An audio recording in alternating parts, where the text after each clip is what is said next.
to go live.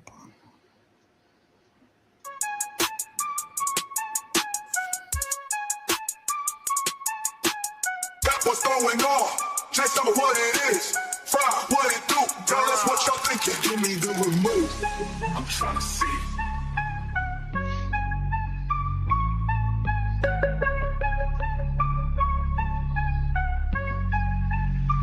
Where's my anime? What's going on? Just tell me what it is. Fry, what it do? What y'all thinking? What y'all thinking? What y'all thinking? Where's my anime?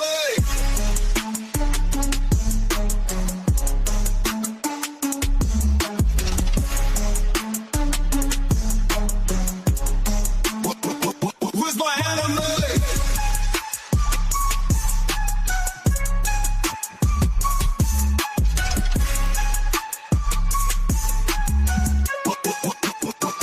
Where's my anime?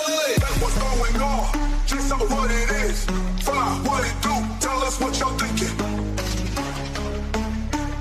Yo, chill, it's right here.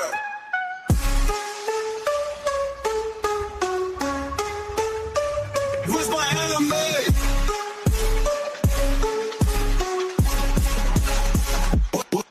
Where's my anime? What's going on? Just tell me what it is. Fry, what it do? What y'all thinking? What y'all thinking? What y'all thinking? Where's my anime?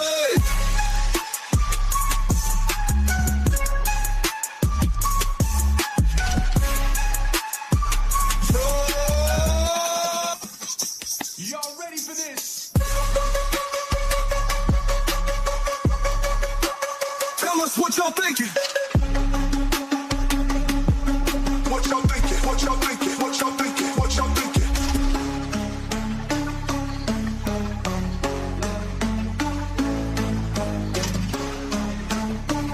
Yo, chill, it's right here. What's going on? Just tell me what it is. Where's my anime? What it do? What y'all thinking? What y'all thinking? What y'all thinking? What y'all thinking? Where's my anime?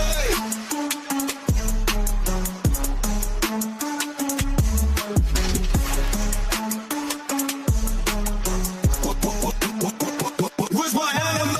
What's going on? Just tell me what it is. Fry, what it do? Tell us what y'all thinking.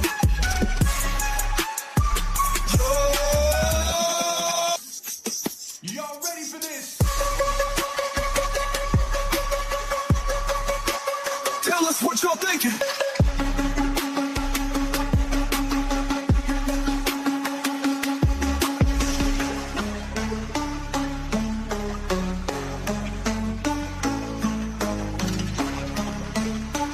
Yo, chill, it's right here.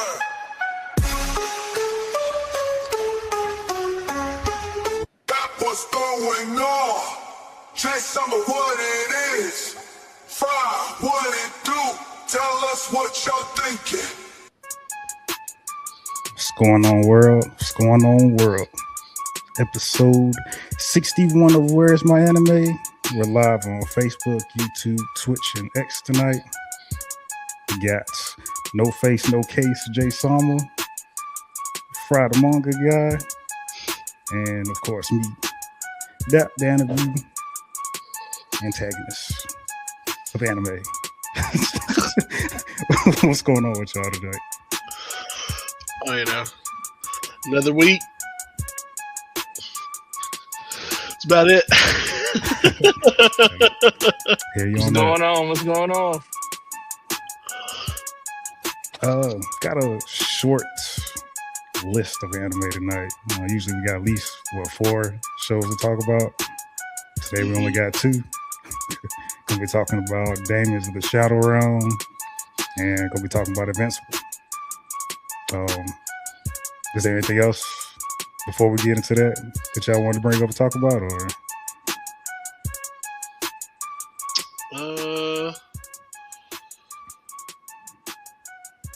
Not really. I mean, I think I talked to both of you guys before, but like The Boys, Daredevil, it's fucking awesome. Both of them this season. It's If you guys haven't watched it, go out there and watch it.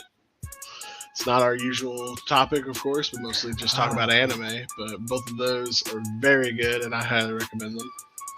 Yeah, that's facts. Which jogs my memory. I meant to ask y'all this way before. So we talk about anime, and Netflix is doing this whole little thing where it's like, let's make anime into real people.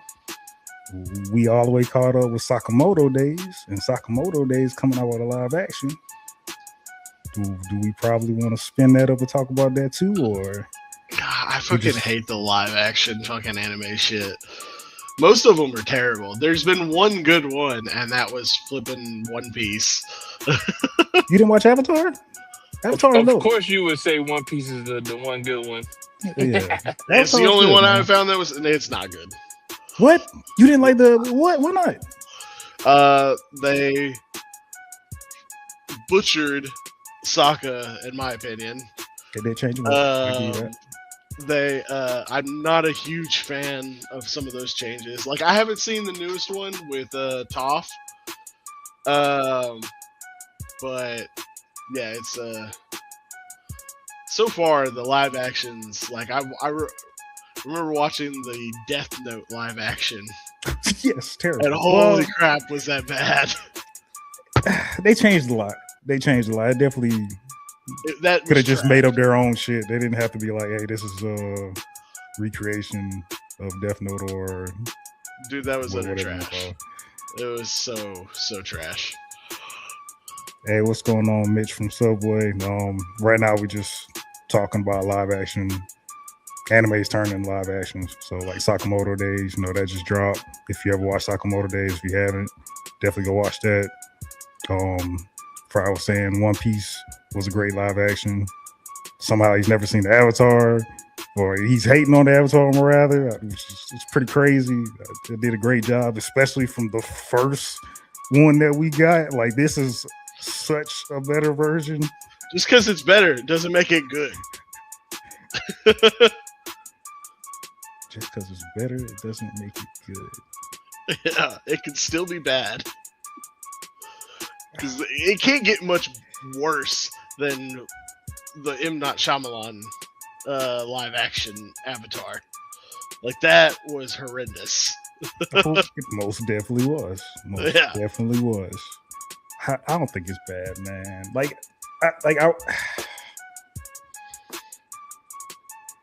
Is it to the T? No, it's not. I mean, I'm surprised you even said that for One Piece, because for One Piece, like, one moment that I didn't understand was, why didn't Luffy go fucking ape shit on Toby right before he left? Because that was an important moment, and they cut that out. Like, I know, like, why they would cut it out, but like, that was still an important moment for both of them.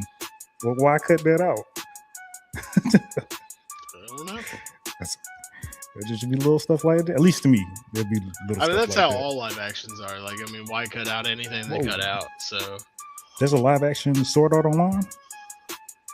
No, he's saying, do you think they'll make one? Oh, do I think they'll make one? I mean, they definitely could. I mean, it's virtual reality. Depends I don't know. I think the love of Sword Art Online has gone away. I don't think that will get turned. It's not like that. I've heard a lot. Like, there's a lot of hate for Sword Art Online. So I wouldn't be surprised. I do need to go catch up. I guess it depends on how they do it. I did see the new Sword Art Online game. It doesn't look bad. I've seen that. Yeah, I've seen that. Yeah. I'll agree on that one. But, yeah. Oh, I will say though, also for you and Jay, Chainsaw, for everybody, shit. The Chainsaw movie, how you pronounce that? The Rise arc. That's gonna be on Netflix on the 30th. So we can watch that and talk about that.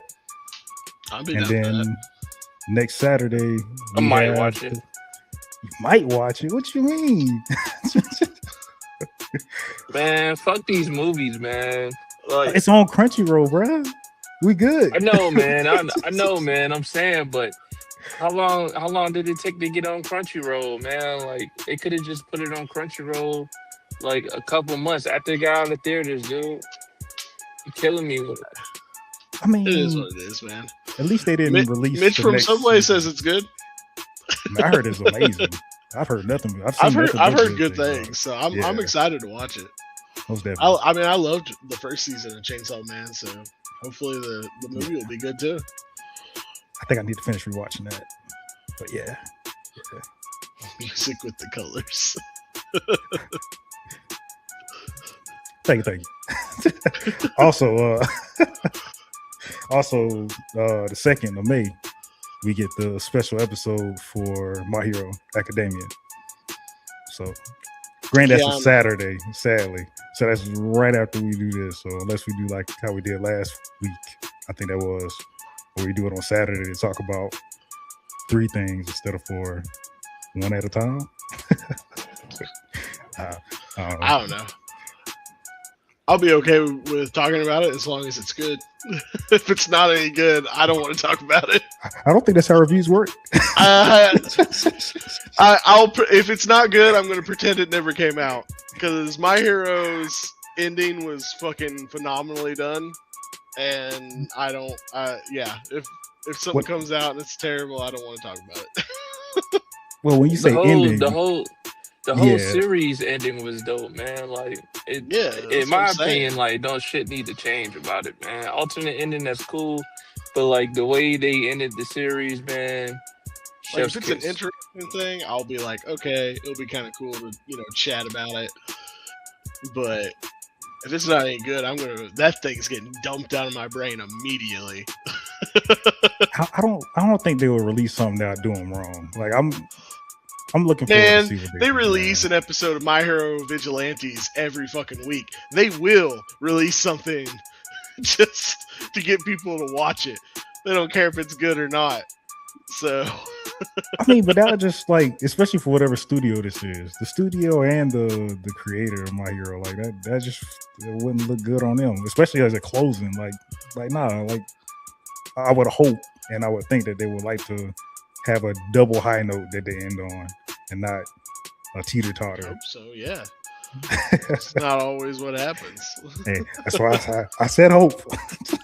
Hope goes both ways, sadly. But if y'all don't have anything else, man, we get into this list of shows today. Nah, Mitch, I think we all watch ours on like official sites, actually. We ain't about to dry snitch on live. What you doing, man?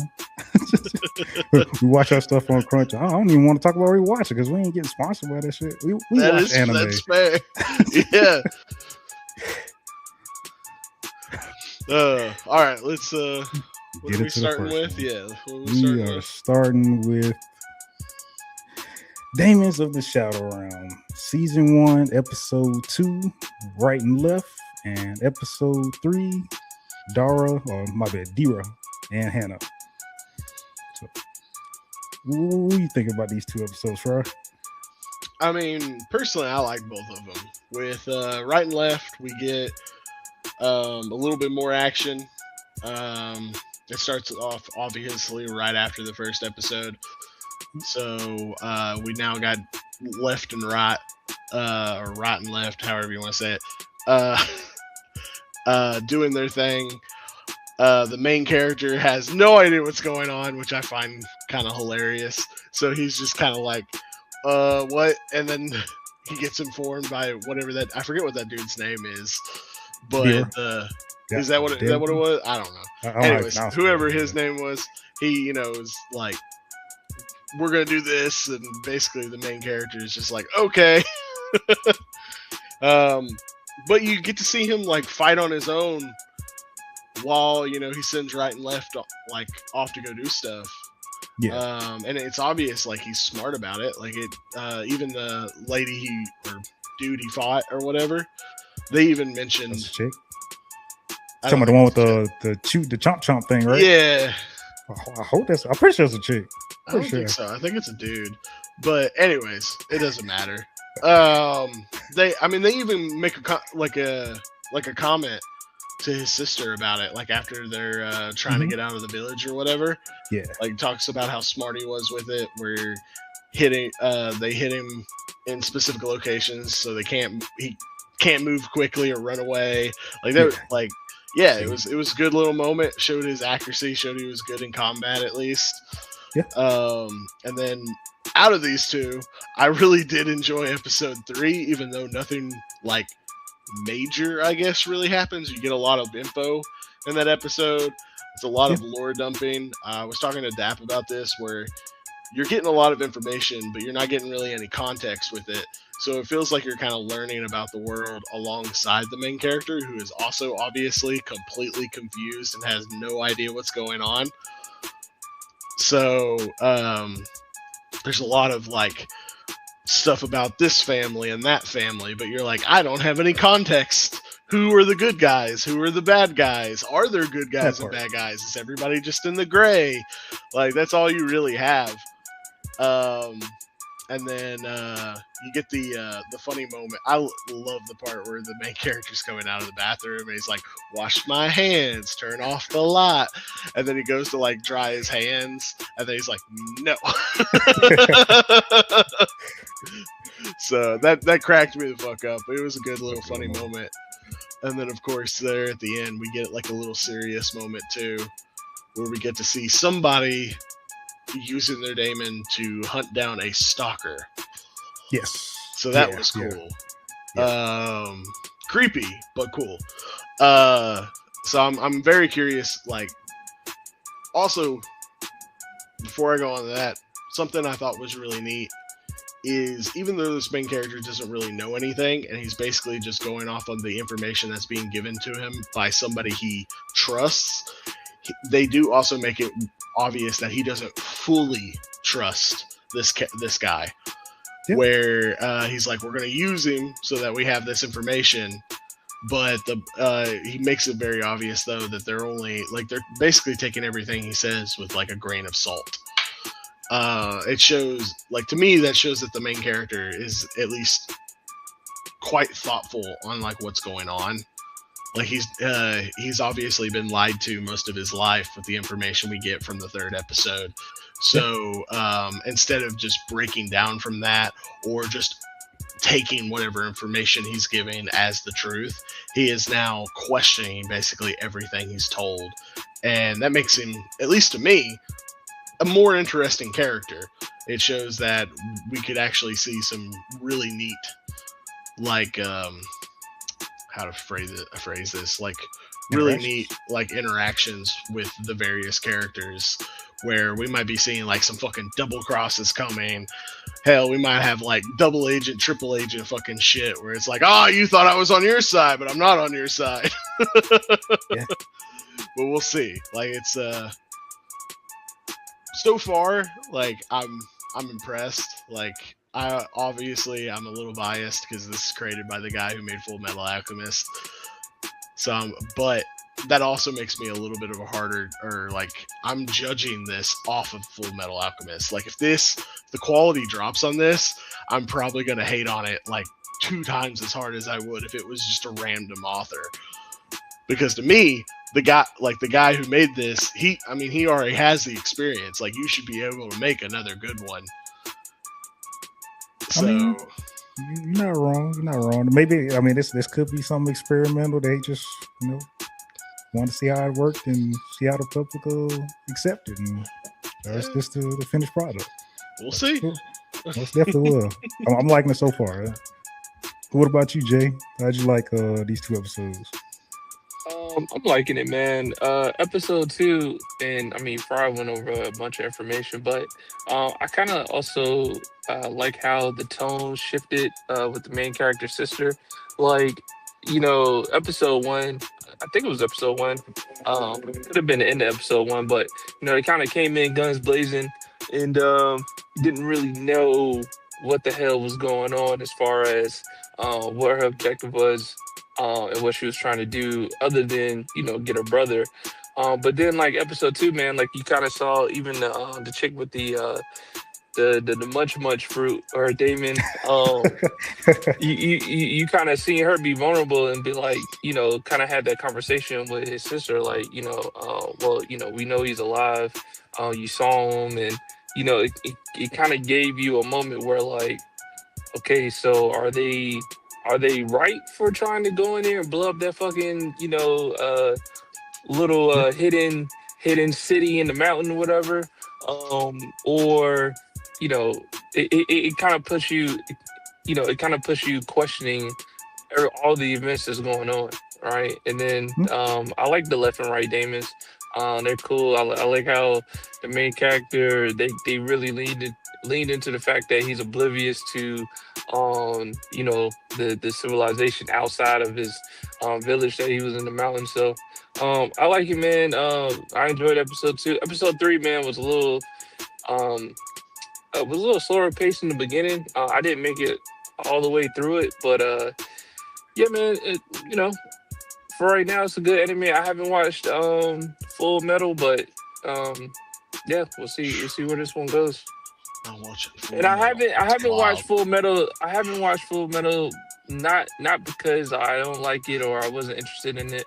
I kind of just missed the wave on it, and I think I was watching other shit like Bleach.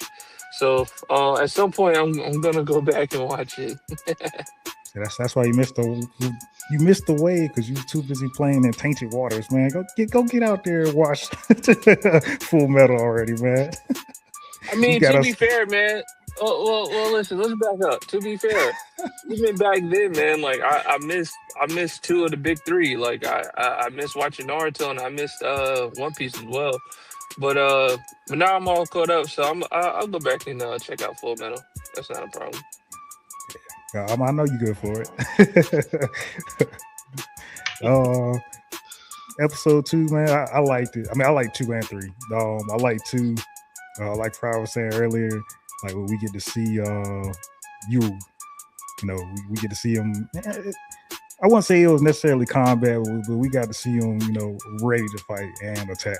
I wouldn't necessarily say it was combat, but I like how I like they attacked back. Didn't get a chance to. Which, man, it's good. Like, and they expressed it. I was like, yeah, he was merciless in his attacks, merciless and deliberate. I was like, okay, cool. So I like to see that. And I think that was episode 2 as well, where we get told that his sister has Asa. She has the break. No, that's episode 3. That was 3? Okay. Yeah. She has the break ability and he has the seal ability, which also like he can have the seal ability. So them being born as these night and day special siblings, twins or whatever allows them to have those abilities, but they have to apparently get them. How they get them, we're not told.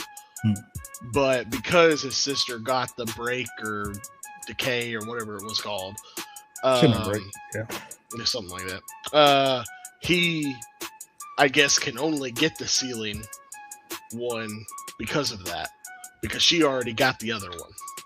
How she got it, I have no idea. It hasn't told us anything like that. So, I mean, we haven't seen humans do anything with powers yet so far, anyway. So that'll already be an interesting aspect once they introduce that. Right now, I don't know why when you were talking about it, I was like, man, this is like Jujutsu Kaisen, but like, yeah, it's like in a way like Jujutsu, like how you just running around with his Shimigami and shit, kind of like that kind of thing. But there's more people with daemons, or everyone. No, it's more people with daemons. Well, yeah, it seems like the daemons are more like a contract. Like how you do it, I don't really know, but like some people can just make a contract, or maybe it's passed down in your family or something, and that allows you to do a contract because you know like how to do it because of that. But the power stuff seems to be only with the twins. I mean, I might be wrong. Like obviously we're 3 episodes deep. It's like we don't got a lot of info yet. But so far it seems like the only reason you can get powers is if you're one of these like special twins. I mean, we'll definitely see. But I mean, that's also an interesting point too, because I'll just have to say Chomp Chomp Girl too. Like when they talked about her and her daemon, like apparently her daemon is one that doesn't take masters easily. So like the daemon actually chose her as his master. Well, it said that it doesn't take orders very well, and if it doesn't like the orders, apparently it will turn on the master. That's what it was. Yeah. Yeah, I was like, ooh, I wouldn't want that thing to turn on me. Yeah. So we know that at least there's, I guess you could say, a mutual agreement on both the Daemon and the Daemon trainer, Daemon master, whatever. I mean, that's how left and right call him. So then they call him master, but maybe that's just their version. With the chompers or whatever, it seemed pretty happy with its master, for lack of a better term, right now. Yeah. Because I think I saw it at one point, like, didn't it, like, when it was like in a small form, kind of like nuzzle up to the guy at one point? Pretty sure that's a girl. I think it was resting on his head, like while she was on the stretcher and shit. Like, it definitely stayed by her.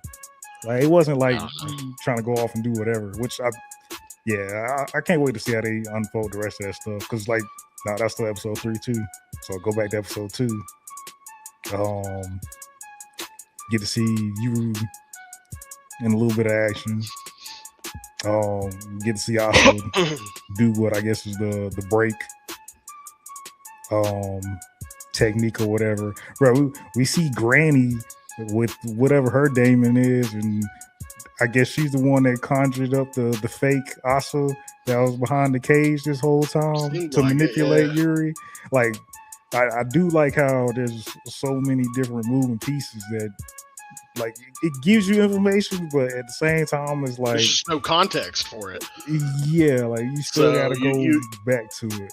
Like the granny or whatever, when you see like her daemon or power or whatever it is. True. Like, honestly, when it does, like, they did like the red eye like zoom in thing on her when she was in the cage at one point, like that makes it seem ominous.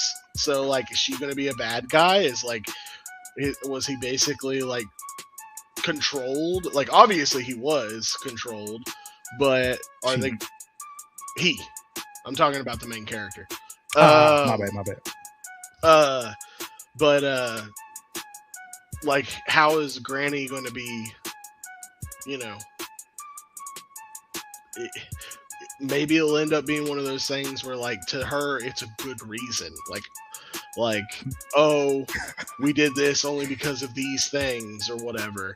Yeah. So again, like, we have all this information, but we don't have any context for the information so far. So because of that, it's just everything we're saying is just theories and rumors and, oh, this could be it. But I mean, that's what makes it kind of fun. Like, I don't know where it's gonna go. Like, when you have this many moving pieces, like, it also makes it hard for like somebody like me to kind of guess where you're gonna go. Because there's foreshadowing and stuff like that, but with so much information, foreshadowing can go to different pieces. Like, I could be like, oh, it could be this, it could be that. Yeah, it's wild, man. It gives you a lot. Because even when they left the village, like she started putting the seal back up, so they're back undercover. Nobody can go into the village. Nobody can see the village. Back to how it was, so to speak, before the attack. And D-World was like, you ain't got no reason to go back to the village. Like, if you go back to the village, the same people that try to come get you, they're just gonna come back and hurt the people in the village again. And also, you ain't got no reason to go back to the village. Like, you want to go get your sister, she's out here in the world. Your mom, your dad out there in the world, they're not at the village. There's no reason to go back to the village. But we know they're gonna have to go back to the village. Either that or the village is gonna come after them. So I like that little aspect of it too. Well, I mean, those guys work for the village. So as of right now, like, who works for the village? Talking about Dira? Yeah. No, he's a traveling merchant. He takes stuff from. No. He's from a family that are the people who, like that's the reason he knew how to get into that village. Was it's passed down because his family are the ones who stay out in the real world to support the village. He works for the village. Like, he takes orders from the grandmother. Did he take orders from the grandma? Yes. Like, that's another thing. Like, right now, the main character is essentially still in the clutches of the village. Like the reason he was saying you don't have to go back is they can come and break in whenever they want. They've proven that. Yeah. So that's the reason he's staying out in the real world or the modern day world, whatever you want to call it, because it's harder to find a needle in a haystack than it is going to the place you knew where it was in the first place. I mean, that and people getting killed, and all that's left is like some women. Honestly, it doesn't seem like that really matters to them. Like, yeah, that sucks, and they're sad about that. But the main thing is keeping him out of this other family's clutches. But they don't tell us why. Like, we don't really know what's going on. My big theory, because they say a couple of times they mention like a singular, like male character on the other side. I'm assuming that's going to probably be the twins' father in some type of position of power. After all this time has moved on, and I'm guessing, most likely the mother's dead. What was this, episode 2 or episode 3? Where they episode 3. Well, episode 2, at the end of episode 2, when the sister and their whatever person are on the bench waiting to get picked up or whatever. Yeah. The person who's like laying down, they make a comment about, oh, he's not going to like this or something of that sort. Yeah, the big boss. Yeah, gotcha. So there's obviously somebody who's in charge that they're following. I'm guessing that's probably the father, is my guess. I don't know for sure, but that's the guess I have right now. Because we have no mention of the mother, and it's obvious that the sister was hurt at one point with, her seeming to miss a fucking eye. My guess is that most likely the mother is dead. Why she's dead, I don't know. Like, obviously, we don't have that information. She might not be dead, but this is all guesswork and again, foreshadowing, like stuff I'm seeing. And then they seem to be after him, and obviously the sister is after him because that's her brother and she cares for him, blah, blah, blah, all that shit. But, I'm not sure if that's going to be the actual reason for the organization that they work for. It's facts. And then, of course, there's the village, who right now, their motivations could go either way. It could be for good reasons. It could be for horrible reasons. We have no clue. Yeah. And he is still in their clutches. So right now, the people we've met who work for the village seem to be kind. Like, they seem to be kind to people who, are just trying to do what they think is right and all that type of stuff. But again, like, we don't know. That is facts. Hopefully we find out even more, with probably even more mystery in episode 4, because episode 3, we get a huge lore dump. Then too, we find out that there's different kinds of daemons. You got gods, and you got people running around being either heroes or criminals with their daemons. What else? I want to know what this whole daemon trainer thing is that Dura, I guess Hannah are. I think Hannah's one too. I want to know what that's about. It makes it seem like he's about to go to a school. Well, I don't think either of them are trainers. Like, again, it's just obvious that they work for the village, so they know about daemons. And they talk about how some people are born with the ability to see them. Yeah. And I'm guessing, of course, since they come from this family that obviously has a connection to the village, like, maybe that means their family members have a higher chance of having that ability to see daemons.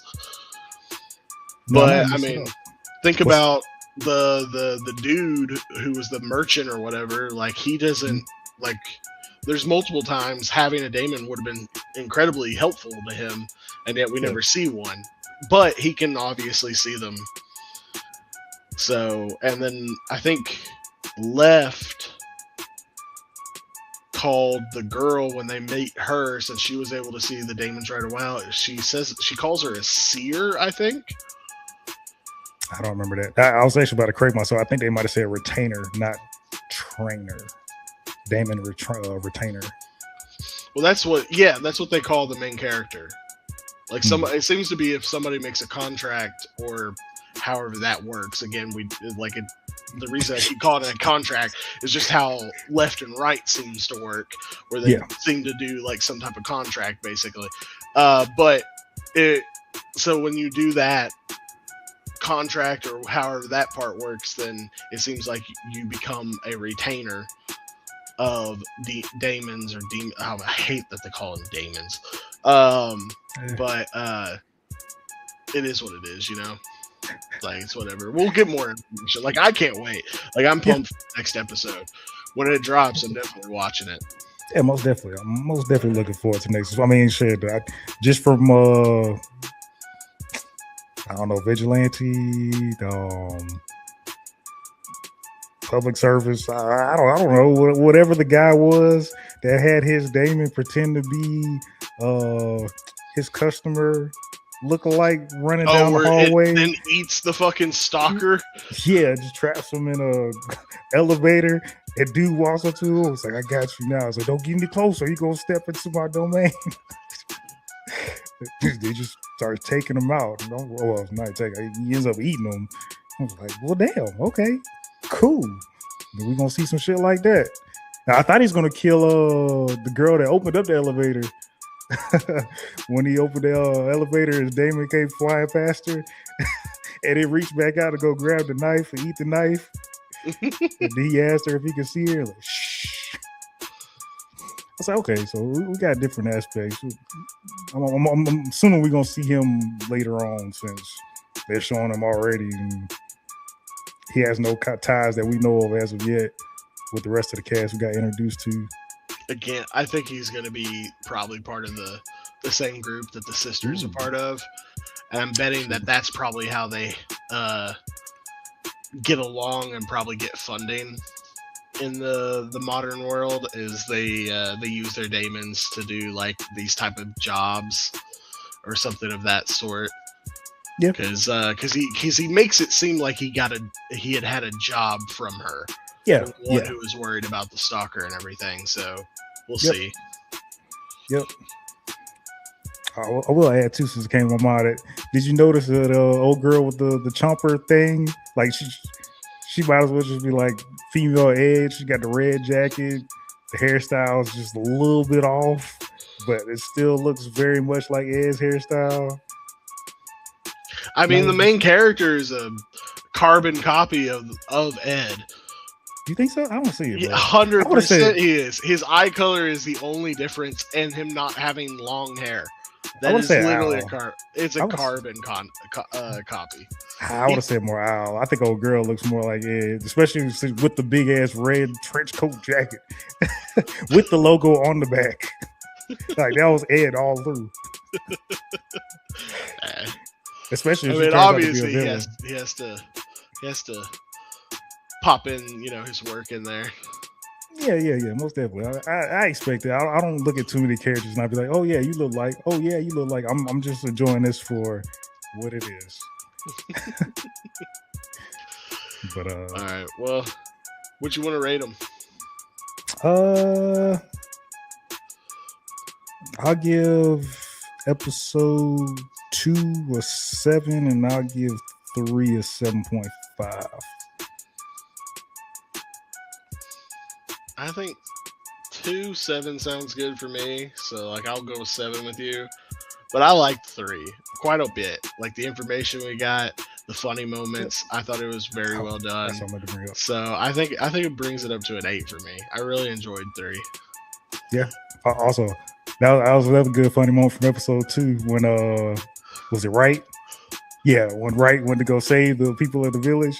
Oh, and the kid literally passed out immediately. Yeah. And he's like, man, this is getting disappointing. Like, why does everybody keep passing out? I'm just trying to save them. I would have loved if he was like, man, these people are rude. Yeah. That was a good little moment. But, all right. Sadly, Jay's dropped off, so I guess we'll have to get his ratings later. I'm pretty sure he gave it a 10. I think he said that before he left out. I was like, man, that's crazy. But hey, man, I appreciate you looking out. But let's go ahead and get into the next show. We're talking about Invincible Season 4, Episode 7, and Do Not Do Anything Rash, and Episode 8, Do Not Leave Me Hanging Here. What you think about these, man? You're a big Invincible fan. Dude, Season 4 was the closest I think you can get to a perfect season. From episode 1 to episode 8, I've had a blast. No episode have I gone, this is kind of boring, and been able to kind of blank out. I've been locked in from the moment it started to the end. And episode 7 and episode 8 continue it going. Episode 7, we finally get the confrontation with what's his name? Thrag? Sounds about right, yeah. Yeah, Thrag. And Crazy. The hype for him was real. Like, holy shit. I was real. like, there's no way this guy's going to be as big of a badass as everyone has made him out to be. I said the same. And nope, I was wrong. He's as big a badass as everybody made him out to be. He bitch slapped every person into fucking oblivion. Like, just about. He didn't take one punch that phased him. Throughout his whole fight, there wasn't a single time that he got phased. I think there might have been one that Nolan threw, but like it wasn't nothing like spectacular. No, but I think there might have been one. I don't think there was. But I mean, I will give you that though. Like, I think might be in all of anime, bro. Like that fucking punch that he did to fucking Nolan, where him just cocking back his arm built up enough fucking momentum and vacuum that fucking sucked Nolan in. I was like, a character who has been shown to be able to get out of the force of a black hole, and yet that the wind pressure or whatever you want to call it, pulled him in. Like as much as I like that, that's one thing that I do hate about Invincible, bro. The fucking power scaling is so fucking. Dude, I have so many questions on Thrag. Like, his power doesn't make any sense with what we understand of how the powers work in Invincible so far, because like the way they try to explain away how powerful he is that he got special training. That's basically the only thing we get to explain how strong he is, and that's honestly bullshit. Like, there's no training that can make it where you can just take a punch better than him. like yeah, you can make it where you know to like recoil in a way where you don't take as much damage or whatever, but there's nothing that makes it where you can just stand there, take the punch, and just go, it hurts. I mean, like, it sounds hella it sounds hella counterintuitive, because for somebody that's like, is Viltrumites or nothing, why the fuck are you not teaching your people how you're doing what you're doing? Also, if you want them to be such a higher race, just killing everything. No, why aren't you out there fucking making more Viltrumites? You should be the bloodline, since you're the one fucking this strong. Like, you should be the one out there doing the shit, not your fucking minions. Like 100%. There's lots of things. Yeah, there's a lot of things. Like, I'm hoping that they'll expand on in the next season to try to make how strong he is make sense. Because honestly, it just doesn't. It doesn't make sense at all. Like, one of the things, a friend of mine, when we were talking, Viltrumites are supposed to, of course, get stronger the older they get. The thing is, Thaddeus is older than Thrag. Yeah. And yet, Thrag was able to bitch slap Thaddeus like he was nothing. Yeah, that was crazy. I didn't think he was going to go out that quick. Yeah. That was crazy. So, like, again, the power scaling doesn't make a whole lot of sense. That is a negative I kind of have. But that's more like a nitpicky thing, story-wise, like the way it gets told, like you don't care about it. The only reason it pops up into your brain is afterwards when you're trying to really like look at everything I and noticed go that on the over spot, it. bro. I noticed that on the spot. I do it every time on the spot, bro. Because like I, there's so much shit that be happening. Because they'll use those moments as like wow factor moments, but like I'd be like, yeah, it looks cool. Yeah, it builds up the emotion and the hype that you want, but like it doesn't make sense. Like what I was talking about last time, we were talking about Mark fighting fucking Conquered. That shouldn't have been a thing at all. Like Conquered had that shit. Like that shouldn't have been a thing. But here we are, still looking at fucking Mark, bitching and whining and losing fights. bitch didn't lose. He won.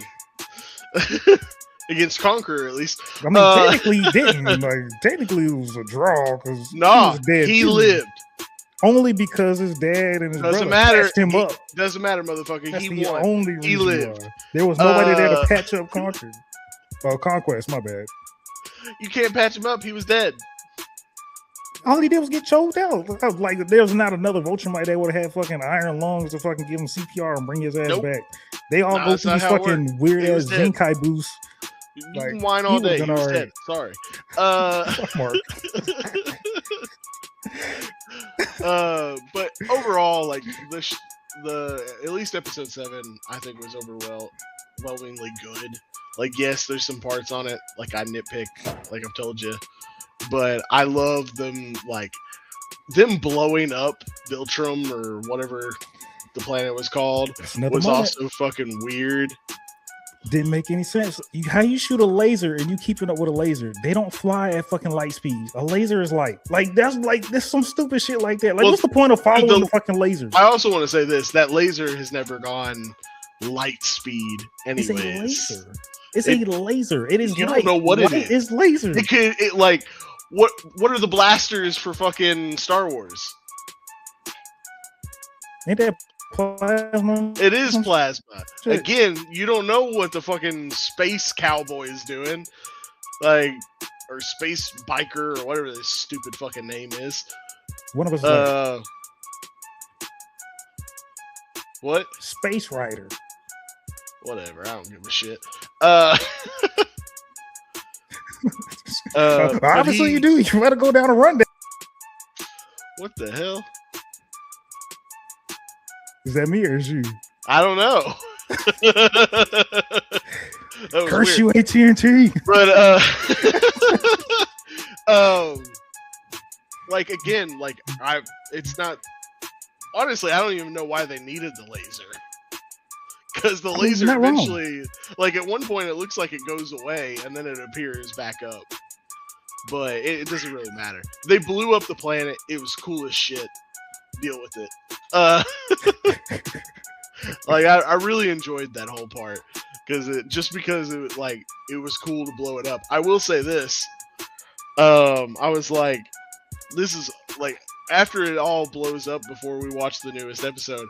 I did go, okay, that's cool and everything, but that didn't do shit.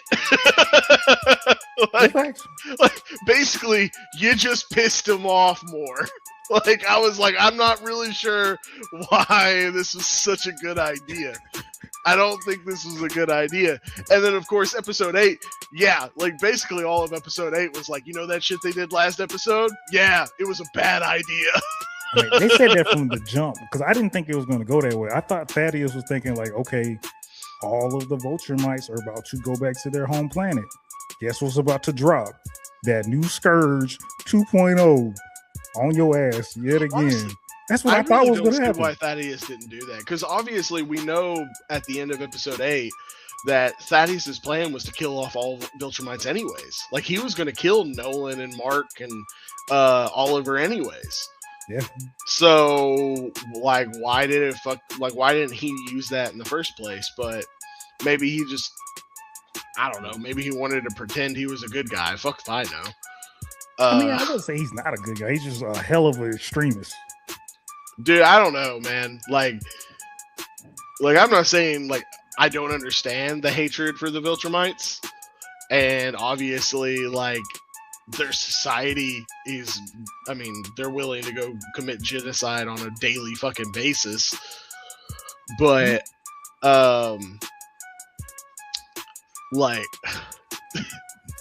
not like the people who are literally helping you and you have a plan to take them out definitely hurts you on the good guy level. I mean, in my opinion, it does. Like honestly, like because it doesn't seem like to me with the way his last words were. Sorry to cut you off and stuff, but the way his like last words were, it doesn't come off like use this in case Nolan and Mark become evil. It was more like use this, wipe out all Viltrumites. I don't give a shit about Mark and Nolan. Like that was basically how it was further than that. Because he said it might affect the humans too, but as long as we get rid of the Viltrumites. Yeah, that's fair, true. Yeah, like I mean he was quite willing to kill off them as well. Yeah. So yeah, not exactly and unfortunately, because of Mark allowing them to stay on Earth, the Alliance or whatever they're fucking called might end up being our next bad guy. I'm curious on how that's gonna it's weird because Alan's the one that's like kind of spearheading it. So like it'll be weird seeing that come from Alan going to Mark and being like, hey, this is the only way. Scourge 2.0, take a sip. I'm curious on how that's going to play out. I mean, I'm even confused about like the whole. I forgot what the retaliation group's called, but like it's weird how so gun ho they are about genocide. It's like you have to think these people have essentially, or these civilizations, have been on the forefront of this war for decades, centuries for some of these races. Like to them, Viltrumites are genocide incarnate. Like, yeah, getting rid of if they have to wipe out one fucking population that isn't technically Viltrumites, but all Viltrumites will be gone. They don't to them that's a win. And I get it. I do understand it. I know you're I don't get why they're gung ho. I do get why they're gung ho. When you've had that type of fucking power difference for as long as they have, we're literally because you have to think about it. There was they haven't been on the offensive until they got Nolan and Mark. They have never basically they weren't even on the defensive. They basically were on a if you see Viltrumites, run the fuck away. That was all that they did. They basically just tried to stay out of their way. So to then have this this one up on them, definitely it makes sense why they're gung-ho, at least in my opinion. But thankfully, it doesn't seem like this council or whatever they're called know about the Scourge. It seems like only Alan does. Yeah. Alan and Nolan. No, he doesn't know about it. It's just Alan. No, it's Alan and Nolan. No, he said Nolan didn't know about it. He said Nolan did know about it. That is literally in the message. And there's a scene before they even go to Viltrum where Nolan sees it and gets really fucking angry at Thaddeus. Yeah, actually not. Yeah, I forgot the episode where he did that shit. Yeah. Yeah. So yes, Nolan knows about it. So if we're gonna see, a confrontation, most likely it's gonna be Nolan and Alan first. I'm hoping. Alan basically is no, we're not going to do this shit. But that's where I'm thinking it probably isn't going to happen. Eventually, the Viltrumites blending in to human society is going to come out. Mark obviously is most likely going to tell Cecil, or at least I would hope he would fucking tell Cecil.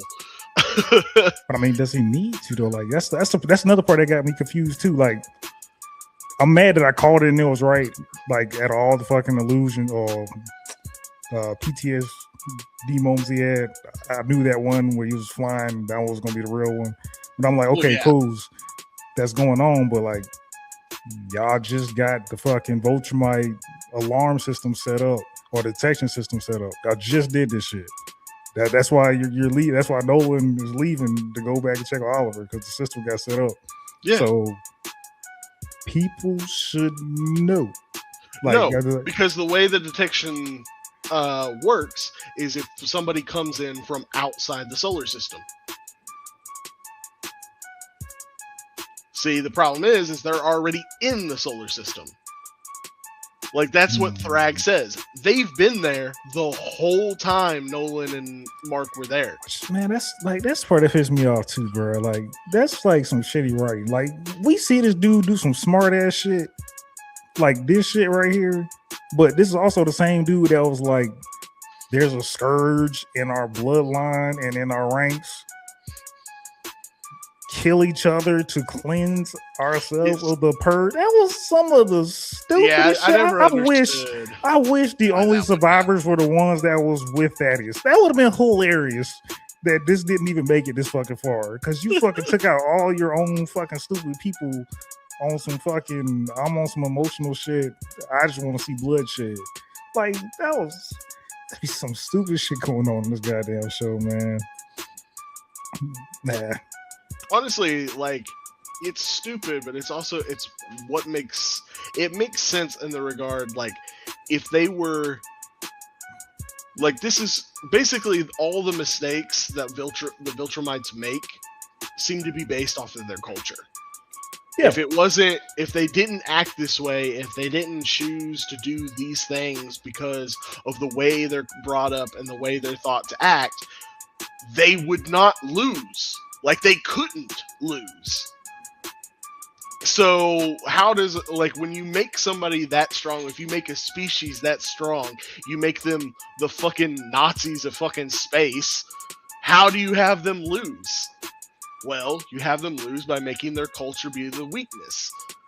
So, is it stupid? It 100% is. Like, I don't, like, to me, as a leader, it doesn't make sense why you would do this when you just lost, what was it, like 90% of their fucking population?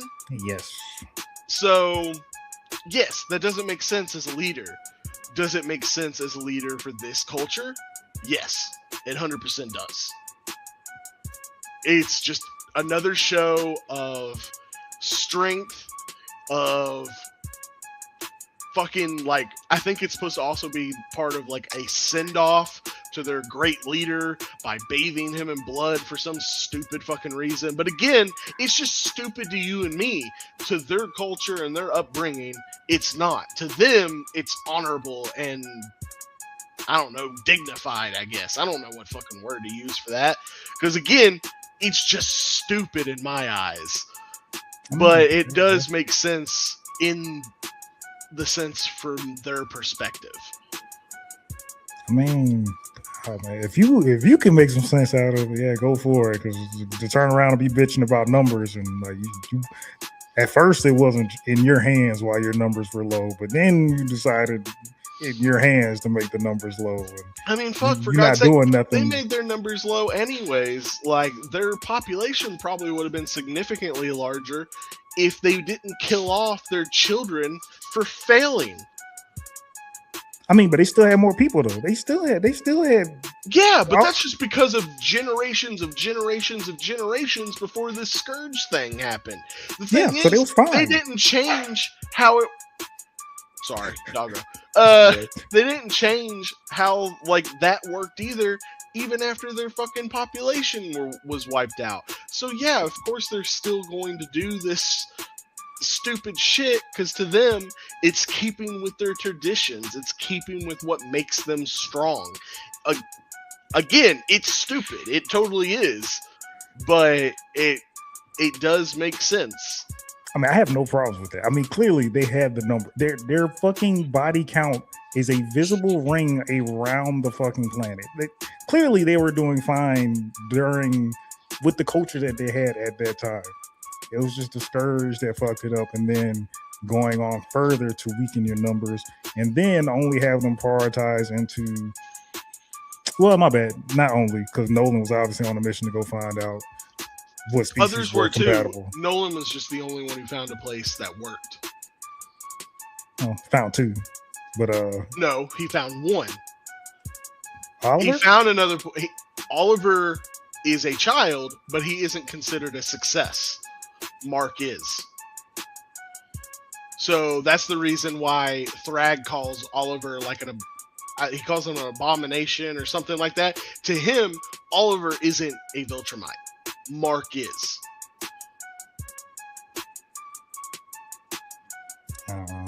Like, it wasn't just being able to breed. It was being able to breed well enough where they could create something that is almost pure Viltrumite. I mean, I can see that. I can see that. That's what their goal was to get as close to being pure Viltrumite as possible to continue the bloodline. So again, Nolan only found one place. Still crazy. Like, there's still it really is regular ass Viltrumites. It's not like there's no females left. But well, fuck. We solved Nolan's mother. I think their females are very nice. Oh, I mean, sadly, my spoiler is finally catching up, so I'm looking very. I'm actually hopeful for the next season to see how I'm it's going to play out. Next season, which, by the way, we've mostly talked about. We've talked about most of episode 7, and then we talked about the end of episode 8. We haven't really talked about episode 8. So for me to go, I'm gonna go off that now. Yeah, we got plenty of time, bro. We do. Like, I'm not trying to rush or anything, but just to kind of clarify, at the beginning, to me, while I do very much enjoy episode 7, we get some really cool fights, we get some really good moments. I think episode 8 overall is a much better episode, even if it is significantly slower. I love the PTSD moments. The very first one where it's his fucking mom, I literally was like, please don't let this fucking be real. Please don't let this be fucking real. I was pretty positive it wasn't, but like, for that 1% chance, I was like, please fucking don't let it be real. And thankfully, of course, it wasn't. We get some really good moments in this episode. We, of course, get to see some changes that have happened since they were gone. We also get the amount of time they were gone. 10 finally, months, right? 10 months, yeah. Which, good lord. Yeah. I wouldn't even. I was thinking it was going to be like 6 months or something, but it was significantly higher than I was expecting.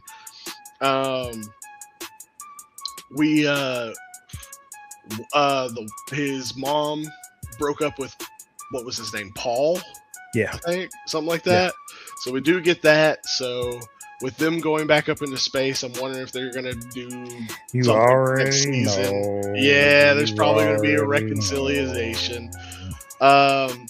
Getting to see Eve again, of course. Like, she's changed a little bit. A little bit, bro. Don't be light. Dude, personally, like, I'm totally okay with it. Like, there's a scene where she's like walking with Mark, and you're just seeing the backside, and I was just like, damn. I'm just like, she just completely let herself go. Like, god damn. I'm pretty sure depression will do that to you, brother. I mean, she just said, I ain't a freedom fighter no more. I'm a freedom biter. Where's the next burger at? Oh, dude, man. Yeah, kind of was going through some shit. Maybe give her a little bit of credit. But, and then, like, throughout the episode, and like you, when he goes to fly off, I 100% expected for whatever PTSD he was going to get in that part, for that to be the real one.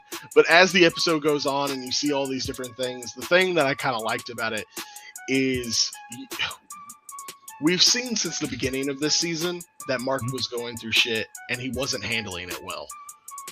This here at the end is where finally he essentially, like, he was breaking. And I like you get to see that Mark realizes this and then understands that he needs help. Yeah. And so, like, we even get the moment where he asks somebody that, honestly, I was surprised that was the one he asked.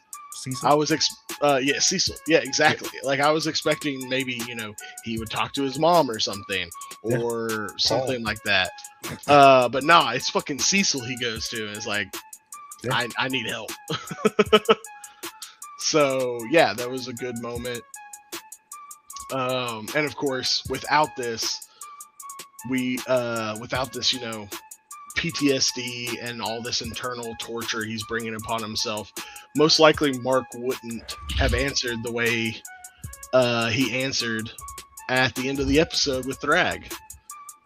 Even though there's no way he could have fucking won, but if he wasn't in such a dark place and dealing with all these, horrible visions, he might have ended up making the wrong choice. Because to me, this is the only choice he fucking had. Like there was no, like you can't fight. He can't fight Thrag at all. I mean, it's not just Thrag. Though. Like when I was thinking about it, I was like, really, man, they are completely fucked. Like they could have all. Was it? I tried to count them while I was flying. I think it's 9. I think it's 9, not including Thrag. There's 9 Viltrumites on the planet. Like all. Well, that's all they show. We know there's 40 Viltrumites left. Yeah, it's like they say that in the episode. Yeah. I'm assuming they're all on Earth. The only ones we're shown are the ones that we know of, like the ones we know their faces because we've seen them in other episodes. So I'm assuming the rest are there. Yeah. But honestly, like, yes, if they started fighting, there will be collateral damage, of course. But he can win against the others eventually. I'm not saying he could do it all. Mark's beaten other ones. Yes, he has. He's beaten others. And then if his father's there, Mark is ass. Too. Bruh, he is not your savior. Bruh, dude, he needs teamwork. And then after that, he needs at least and he can he needs 2 weeks or 4 months to recover from every battle. Not bruh, he's not your savior. That's 1 out of 40. 1 out of 40. He's gonna win 1 ticket to heaven or hell with everybody else when the planet blows up. Mark is not saving shit. Let me finish. I'm not saying he would win, like, obviously in a realistic situation, but he could eventually beat one of them at a time.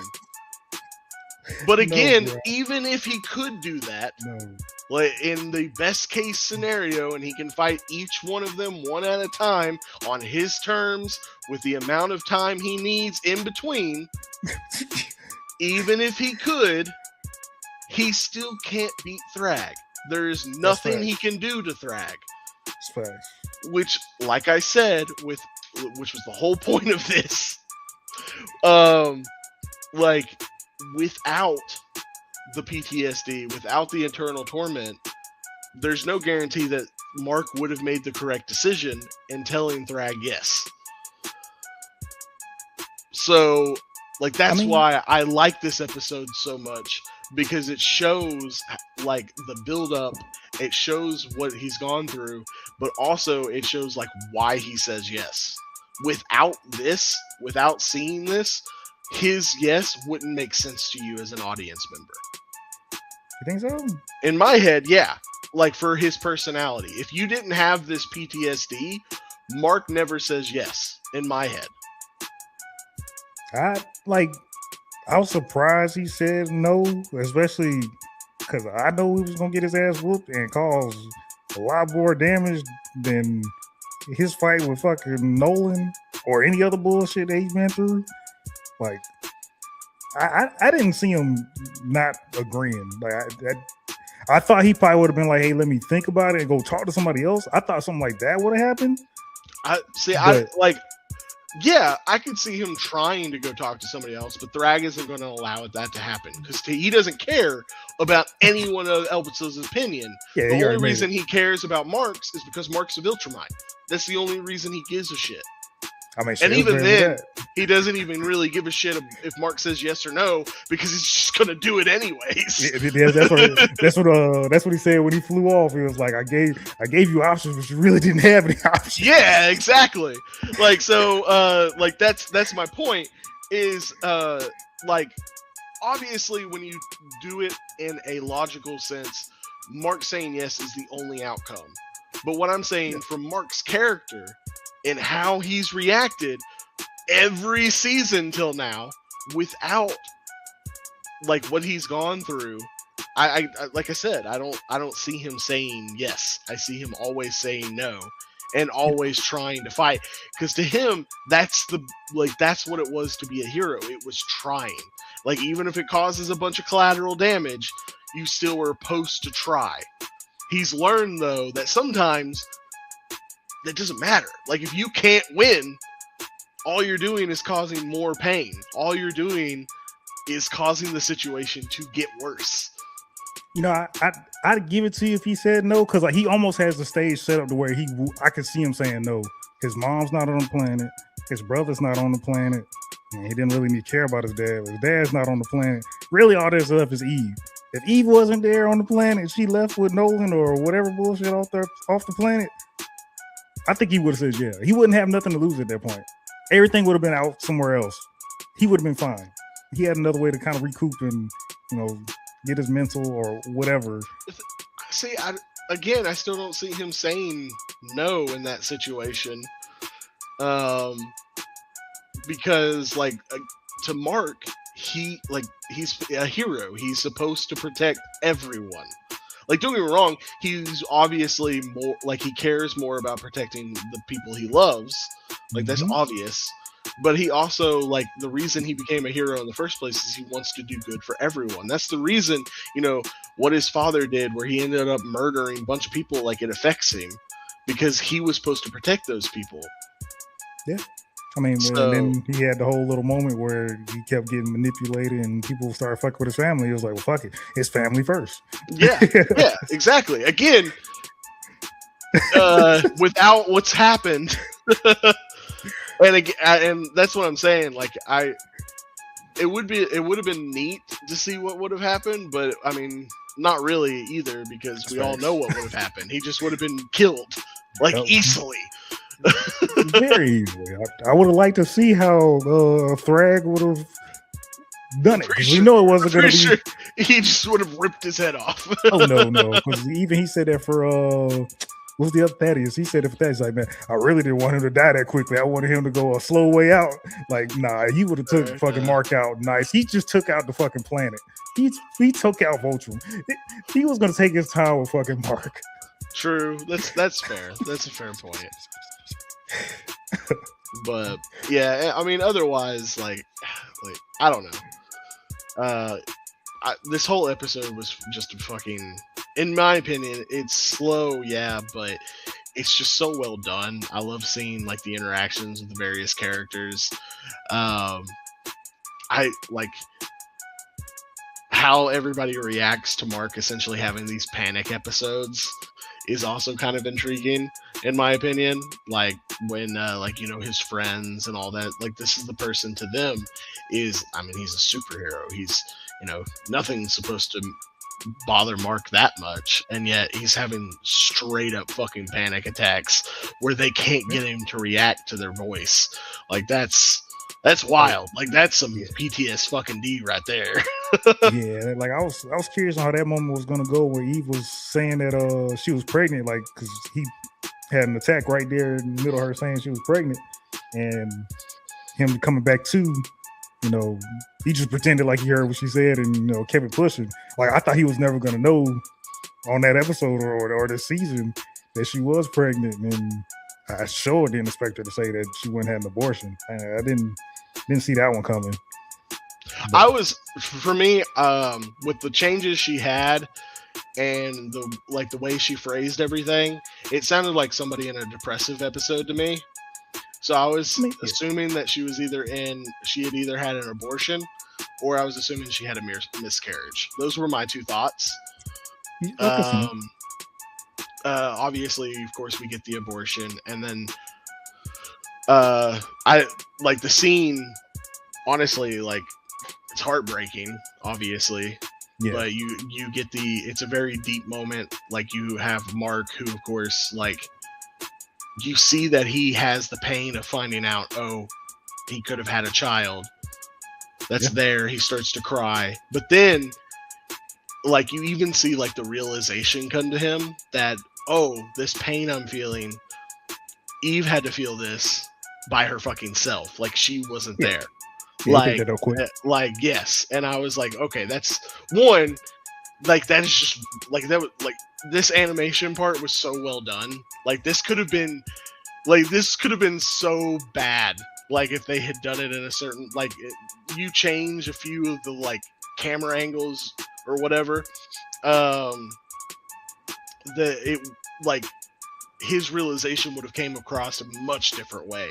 With the way that they show it, you realize, oh, he's understanding like how hard this is, not just for him, like because of course that's there too, but for her as well. And it's a good growing moment for both of them. And it's just a showing something that real in a fucking cartoon is something we don't really see a lot. So I very much enjoyed it for that as well. Yeah, that's definitely fact. I was already kind of skeptical that something was going south because in the bedroom scene, if you will, I was like, bro, there's no way that you don't see no fucking baby lump. Like what? Honestly, that was kind of my thought too. Was like there. So 10 months is crazy. Like I said, I never thought 10 months was going to be how long he was gone. So when the bedroom scene happens, I was thinking like 6 months. So obviously at 6 months, there's no way she's hiding it. Yeah. So when there's nothing commented about it, I was like, the fuck? Like what's going on? Yeah. So yeah, like I feel you there. Like that was that miscarriage though. What? No, I was thinking because she was a experimental fetus or a baby herself. I don't know why my head drifted off right. I was like, damn, I wonder if her abortion kid will end up, being an experiment too, because somebody was tracking her. I was like, oh no, we ain't about to let this opportunity go past. Like this can be version 2.0 of Eve that we got going on right here. I mean, honestly, it sounds devastating too, because it would be human vulture might and whatever shit she got. Like, yeah. But yeah. I was about to say, yeah, because I didn't think he was going to take it that way. Honestly, I was thinking since his head was already in that bubble, because in my head I was like, man, I'd actually be pretty upset that she decided to take a life, and I don't, get a say, and so. How it's gonna go down, like yeah. Honestly, I'm kind of with you on that one too. Was I wasn't sure how Mark would handle it, like because obviously Mark is young, yeah, and he going by your emotions is just a fucking trait of the young. So I was kind of expecting, him to go, how could you, kill our baby or, something of that sort. Yeah. But then again, you see that honestly, that thought if we could have heard his thoughts, I bet that thought would have been there. Yep. But then the realization appears, you see it on his face. So again, fucking well done to the animators. Yeah. Because it's portrayed so fucking well. Yeah, it is. At the same time, I feel like it is kind of unfair to Mark, because he is kind of blaming himself for something that is out of his control. It's not he was gonna go do something that him doing that blame. I think is more about where his head is than honestly him, being to blame, which we see later on. Eve finally does get him to realize, I might, I made choices, you made choices, we made, we're adults, which is good. Again, that scene there was also incredibly well done. That was something you really needed for that little part. Yeah. But fuck, I forgot where my brain literally just blanked. I have no idea where I was going. trying to find some blame in what he was doing. Like both of them was having unprotected sex, so they knew what could happen. It ain't like they were taking precautions to keep it from happening. And when it came to come, it just wasn't the right time, and things were rough. So yeah, I mean, like him, putting the blame on himself. Like I said, I think in the end, I think that's more just for where he was headspace wise. To him, like everything was his fault at that point. Like all he's thinking about, of course. I mean, don't get me wrong. Yeah, that he makes some bad choices. But he, he chooses how he chooses to react or whatever. At least at that point, is just blame myself because I'm the one who, like I'm the reason the Viltrumites are coming. I'm the reason, like, if Earth gets destroyed, it's going to be my fault. Like that's where his head was. And then suddenly, oh, I had an abortion while you were gone in space. And his first thought, is, oh, this happened because I left. Like that's, and it, yeah, like I get why he blamed himself. I'm also, again, I'm glad Eve, goes, no, like this was also my decision as well. Like that's there. And that's a very, like, of course, it's like all the blame is not on Mark. Yeah. Like it's on both of them for sure. But also like this is just, this is just life, unfortunately. Like again, like how real, like this very, very real moment is so well done in a fucking cartoon. Like a cartoon about fucking superheroes. Like it's what makes me love like shows like this. Like this is why, we do fucking this. Like animation, stuff like that. Like you have these moments in something that like a kid would, watch fucking Invincible, and they like all they see was superheroes fighting and all that kind of, like, I mean, it would be a little graphic for a kid, but you know what I mean. Like to them, it's just superheroes, and superheroes being superheroes. Like this is not for them. This is definitely for a person, who's significantly older, and who it gives them this very like, hey, like this happens. Like this is how these characters would react in this situation that is very, possible, very real. Yeah. So,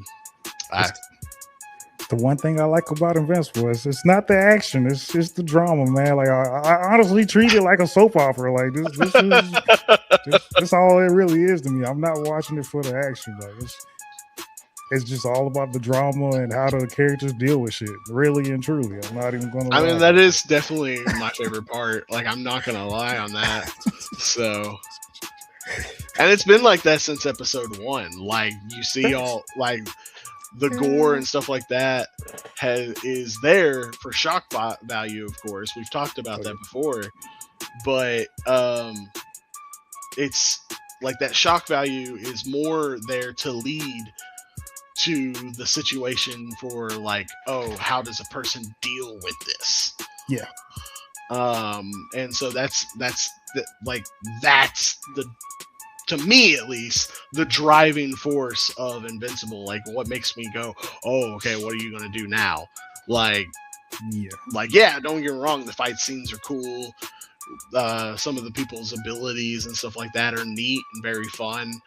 We've had some really fun and funny characters, but at the end of the day, I just want to know, like, oh shit, like what is somebody who's like, this powerful, like how do they deal with this situation? So yeah. Man, I mean, just saying that alone, man, like we didn't bring that part. Like, I want to see how. So you're kind of coming in and out, man. Yeah, I caught that. I had to pause myself. We was talking about all this trauma and stuff, but we didn't bring up how Oliver is going to come out of all of this. I want to see what his thought process is and how he's going to be moving once he gets out of his little rehabilitation tube. And he learns about what happened and learns that the fight's not over. The same We'll find person that out. put you in this Yeah. coma and made you bionic arm he's still out there, Yeah. ready to do it again. Like, I want to because Oliver's got like some good character development, but like I mean, the thing it is kind of Oliver's feels like just he a doesn't kid. too. Well, he's just a kid. Like he is, and I think that's like the part that I kind of got to grasp is that he just grows up faster, but that doesn't mean that he's yeah, just because he's grown. he's starting to look like a teenager doesn't make him a teenager. Like he's what, like 4 or 5 technically. Something like that. His species, the species. Yeah, like he is not very old. Yeah, like he is just a kid in a teenager body, and like soon he's gonna be like a full-grown looking adult with a kid in a full-grown looking adult body. Oh, like, I'm 14. Full fucking beard. Yeah. No. He's built to my full fucking mustache. Damn, that is crazy. No. I thought Conquest doesn't even have. No, they can all grow beards, but something about their like society or whatever is they all do mustaches. It's militant. Well, actually, I mean, you know why. I mean, if they're gonna look like Nazis, they're gonna keep looking like Nazis. Yes, that's right. Just about else get to you. Yep. It's just a lot thicker, so you can't get the full resemblance in the source material idea for. But I definitely want to see how that's going to go down once Debbie, Nolan get back to the coalition to see see Oliver, see what they're gonna do up there. Cause yeah, man, he's got to be going through the trauma too. Like just like how Mark almost died fighting. I don't know. Like again, him being a kid, kids come back from trauma pretty quickly. So like I wouldn't be like, don't get me wrong, like obviously he's going to have like something, like there's going to be like the dude got well they talk about how kids deal with stuff a lot faster. I'm not going to say he's going to come like unscathed, but bionic arms, too late for that. Like I'm just saying, like I wouldn't be surprised if for him it seems a lot like quicker or even easier is how they portray it. I wouldn't be surprised if that's how they kind of portray it, because to him maybe like he ends up, it kind of gets wrapped up with him basically just going, I'll get him next time or something like that, which definitely is something Oliver would fucking say because he's an idiot and did the one thing he was told not to fucking do. Yeah, that did piss me off because I was hyped for it at first. I was liking seeing Mark and Oliver tag team the Vulture together. I was like, this is a dope combo. This is all they need to do. And then once they got shaken up and thrown off just a little bit for whatever reason, Oliver left the one Vulture he had to fight off on his own. Be like, oh, this is my chance to take out the big guy. Like, man, like, well, you are an idiot. Come on, man. Like, especially when you just saw how your brother should not be here fighting Conquest, who is not the fucking leader of Vulture. It's like, man, like it really doesn't even make any sense because you've shown that you take caution fighting something fucking strong.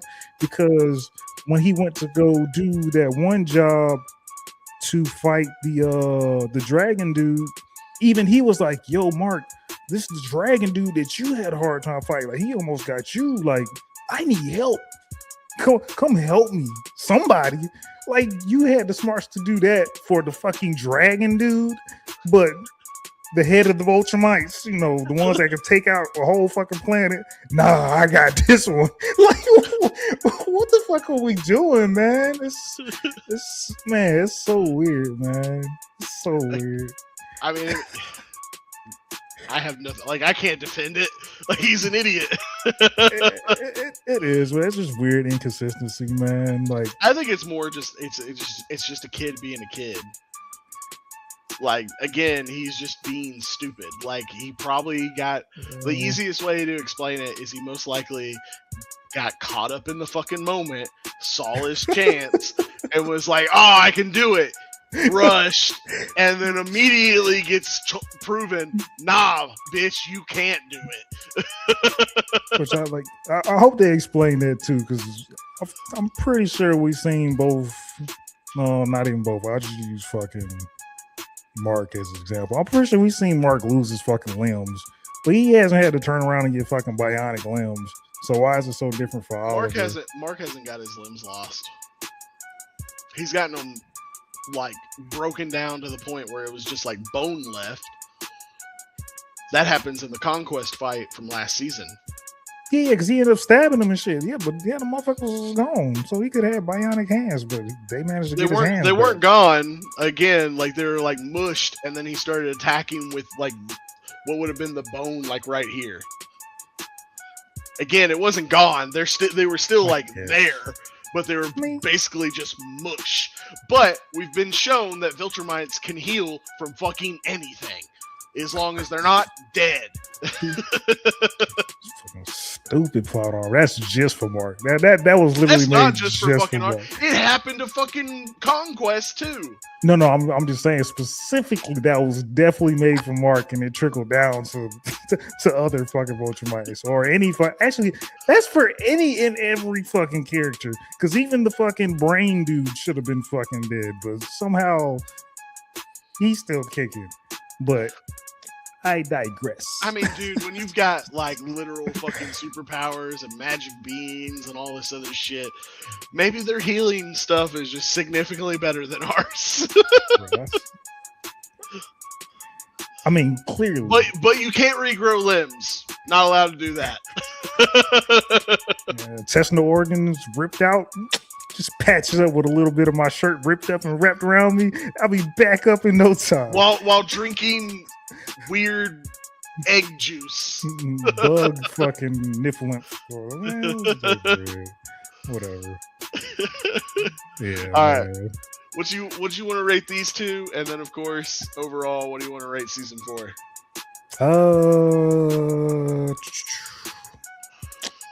Episode 7.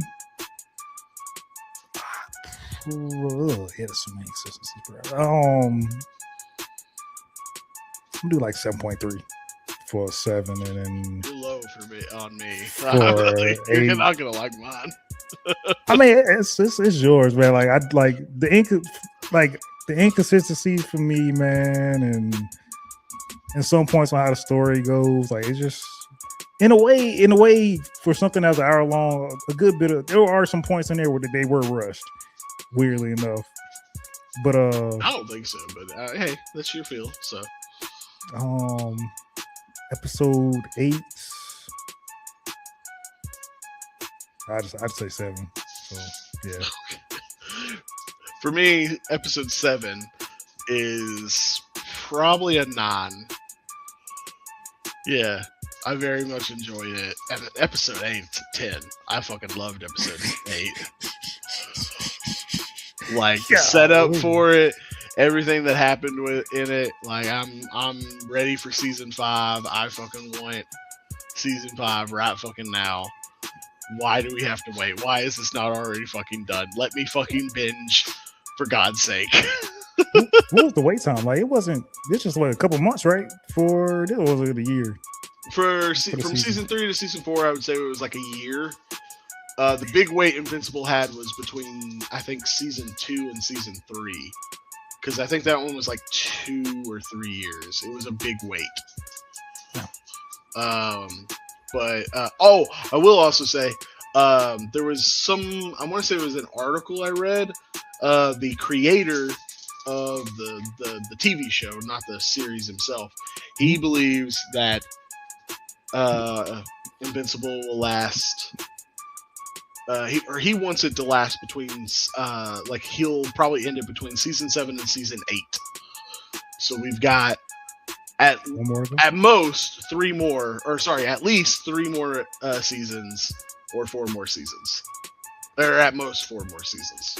I mean that's not bad because every episode is basically 2, so yeah, that's fine. I mean I kind of like having somebody where they have a plan to end it. Like, obviously, this is a comic True. We all know that. So like there is an ending to this story. So knowing that the creator who's doing it has a plan, has had the forethought to go, okay, this is how I want to do this. That just shows to me like most likely we're going to keep the same quality that we've seen from all the other seasons and the season on. Like that's that's another like good indicator. It's another good green flag for we'll keep having good seasons. That's not a guarantee. We all know that, but it's definitely, in my opinion, a good indicator that hopefully we will keep getting good ones. Yeah, I think there's still like some good ways ahead on the comics. I know the part that I'm looking forward to seeing how it turns out. Like we're just getting into that. We'll be seeing that in the next season. So the comics are already a good ways ahead, at least from I think where we're at. Yeah, fair. So, what do you want to? You didn't rate the season though. Oh, was your 10 like for the whole season? My 10 was for episode That's 8. just 8, right? Okay. I do give 10 for the whole season. I loved this whole season. God, I thought it was great.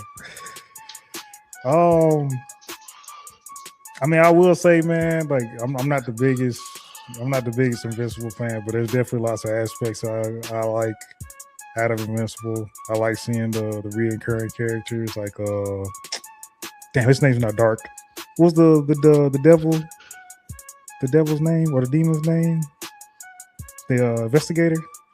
Fuck if I remember. Damn, he's so minor. Dark Blood. Dark sure. Blood. I believe that's what it was.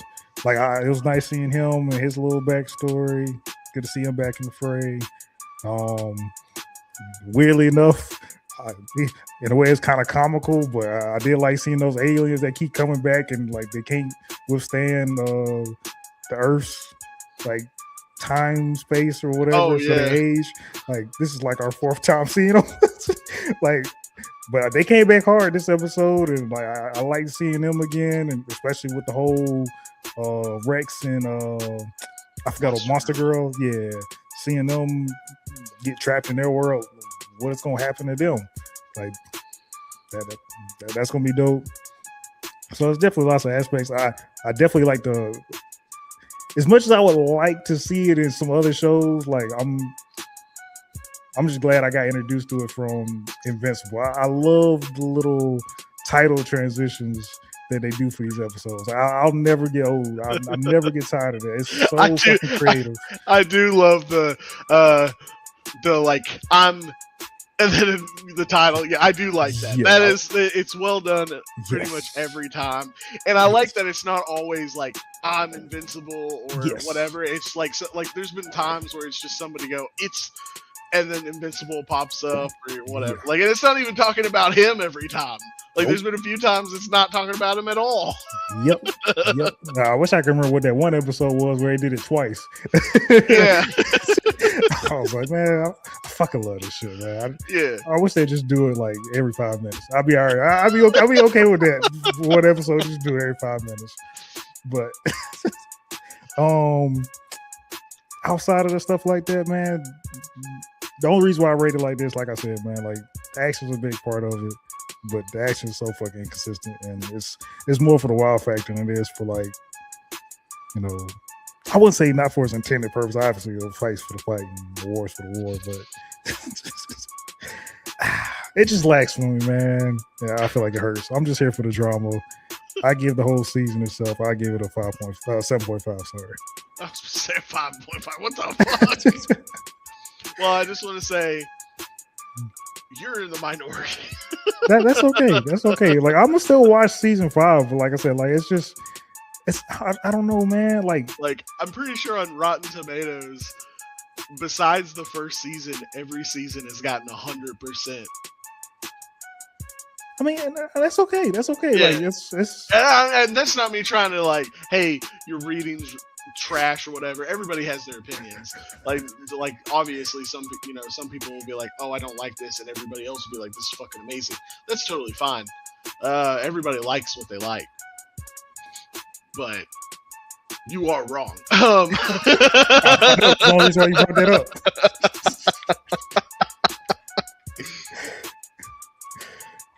But Yep, that's where I'm at, man. 10 is pretty wild, especially just going off of. I'm not going to give out 10s like candy. Like they gotta earn the 10. They earned it to me. And again, let's go with how many episodes we've had and how many 10s I've given. It's definitely not been that many. It's at least 4 or 5. At least. That's fun. At least. I don't even think I gave out that many, and I've been doing this long.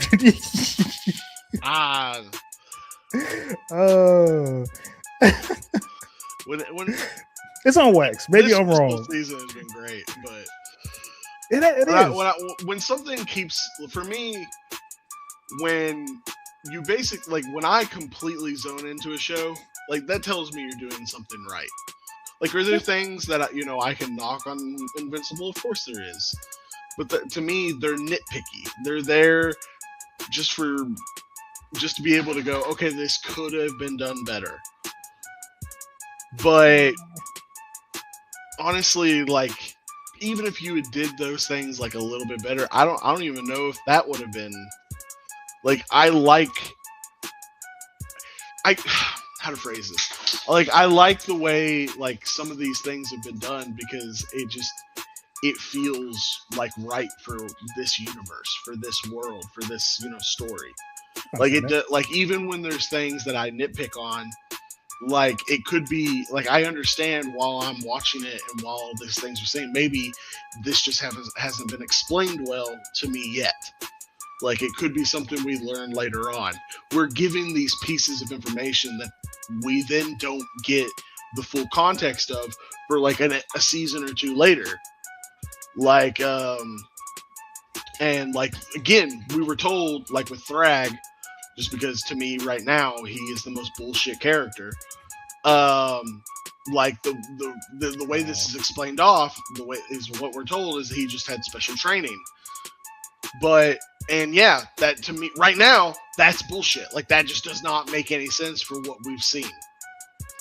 But that does not mean later on it won't be. Like again, if these things get explained badly, my whole opinion could change. This is what I'm feeling right now. Like the way you finish, the way you plant the landing or whatever, that matters. Like if that can make everything else we've been shown me just go, oh, okay, that's just stupid, and then literally all these ratings could drop like 2-3 points. Fire Force. Exactly. That is a good fucking point. So yeah, like that to me, like right now, super well done. But if these things don't get explained, because they're explained well enough for me to deal with it, I guess is what I'm trying to kind of phrase it. They're tolerated, dealt with, whatever. I can accept them and move on and be like, okay, well, you have until the series ends to finalize that. Now, again, if it doesn't get finalized, if they never truly expand on it, and then suddenly Mark's able to throw down with Thrag, yeah, I will, like, I'll probably be on here going, this is bullshit, I fucking hate this, trash. I mean, but you could kind of already say that from the jump, because I will say that I'm gonna say better. I better see some kind of training montage, because like Mark has no fucking training. He just has, I don't even know if you really say battle. Like, I mean, obviously he has battle experience, but like he gets his ass beat so fucking much in so many different situations. Like, it's not like I've seen him do one thing in one fight and then I've seen him do it in another fight. Like, oh yeah, he learned that from like the past fight type shit. Like no. I mean, goes his out battle there style and is literally he just goes and throws. He just throws down. Because he doesn't really have a battle style. Yeah, he doesn't have a technique. Yeah, he doesn't have any training. It's just shit. Like, and the thing is it's worked for him. Like, hopefully, you're right, and we'll see him maybe eventually be like, okay, I need to get better. But even then, like, as of right now, I don't know how they beat Thrak. Like, it's got to be a train, but there's got to be a hyperbolic time chamber somewhere. They're going to go there for another 10 months train up. That's only going to be like 10 hours in Earth days. Then they come back, super swollen shit. Arms is about as big as Conquest, each arm. Where you at, Thrag? This beating is for you. And then he comes flying out. He's like, oh shit, I'm so sorry. King of Ultramites. And then it just ends right there. That's fucking terrible. But nah, whatever. We'll see. Hopefully, like again, like right now, like, and I'm like knowing that we've got potentially 3 more seasons or even 4 more seasons. Like again, that just makes me go, okay, well, hopefully this will be answered. As of right now, I can accept it and I can move on. But I mean, you're not wrong in the sense that like the power scaling is fucking weird. Like I've agreed on that. I accept that. Like some of the characters don't make sense. But I guess we can hopefully get a little bit of a better explanation. At least to me, right now, Thrag has to be explained. Like that's the main one. Like I can, like the other ones aren't that big of an issue for me. Thrag is. Like that, he doesn't make any sense. Then he doesn't. But since it came to mind, though, I will ask, since we got a little bit of time left, what are you expecting to see or want to see out of season 5? I have absolutely no idea. I'm assuming most likely we'll have a little bit of a storyline that deals probably with Oliver, Nolan, and the mom. Mm-hmm. I can't think of her name. Debbie. Debbie, thank you. Most likely we'll have something dealing with them. They'll either be gone for most of the season and we'll just have side stories of them, or they'll be gone for like probably the first half and then they'll come back. I could see it being one of those 2 ways. For Mark himself, I'm betting that probably the first, maybe even the first 2 episodes will be dealing with him going, should I fucking tell anyone? Tell anyone what? About Thrag and the other Viltrumites. Oh, shit. Yeah. Yeah. So I'm betting the first couple episodes will probably be him just going, should I fucking tell anybody? But eventually I think he will. And then once that happens, honestly, I'm betting pretty much whoever he ends up telling, which will probably be Cecil in my head, they'll basically tell him, okay, leave them the fuck alone. We'll try to think of something. And then I'm betting we'll probably be dealing significantly with what's going on with Rex and Monster Girl for the first half of next season. Will most likely be the focal point of Mark's story. We'll be dealing with them, if not just having some side information about Mark, and the focal point be about Monster Girl and Rex. It could be that as well. I mean, I didn't even think about it like that. That could be a pivotal moment for that season, at least for a couple of the Viltrumites. Like, what if they set it up like they know when the next portal is going to open, or they know they get in contact with Rex and Monster Girl, and they schedule on when the next portal is going to be open, and they know about the Viltrumites, and they plan to throw the Viltrumites into their world because they don't even have any other way to get to it other than making a portal. So that knocks out some of the Viltrumite threat. It doesn't knock out any of the Viltrumite threat. All the Viltrumites are going to do is force the aliens on the other side to open a portal. Not if they destroy it. Because remember, that was their plan at first, was to go over there to destroy the portal so they couldn't come back. Yeah, I mean, going to have them make it again. Like, the Viltrumites' whole thing is conquering aliens and making them do what they want. But what if they have something, because they're not of this world and they seem to be such of a different caliber than other creatures that we've seen in the series? What if they have something that could withstand or outdo Nolan wiped out their whole fucking planet. Like, that's the reason they keep showing up, is to get revenge because of what Nolan did. Well, I mean, but at the same time, we've seen them. That was season 1. But we've seen them progress ever since, though. They have a whole bunch of shit. Every time they come back, they have and every time they come back, it doesn't work against Mark. Nah, that's teamwork, bro. That's teamwork, though. That's teamwork. He still wins. Like, even when they were in the fucking, like, suits, if you give him enough time, he would have won. Not by himself, because they didn't have like some sound shit. They had some sound shit that had him fucking incapacitated on the ground. He wasn't incapacitated at all. They had something that had him incapacitated. Yes, and they had to, but he was still fighting. That's what I'm saying. He would have won eventually. Y'all give Mark way too much credit. And you give him too many negatives. He was still facts. fighting. No, they're not.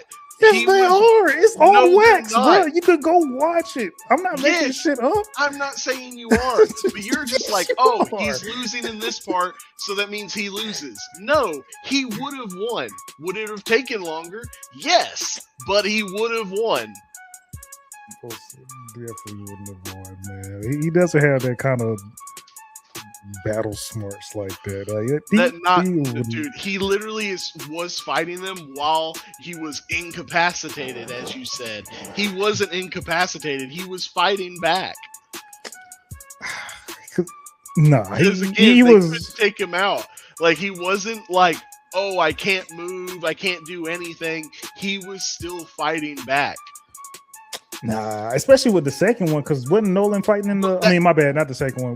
Whatever one went down in this season, wasn't Nolan fighting in that one too? No, Nolan wasn't even there yet.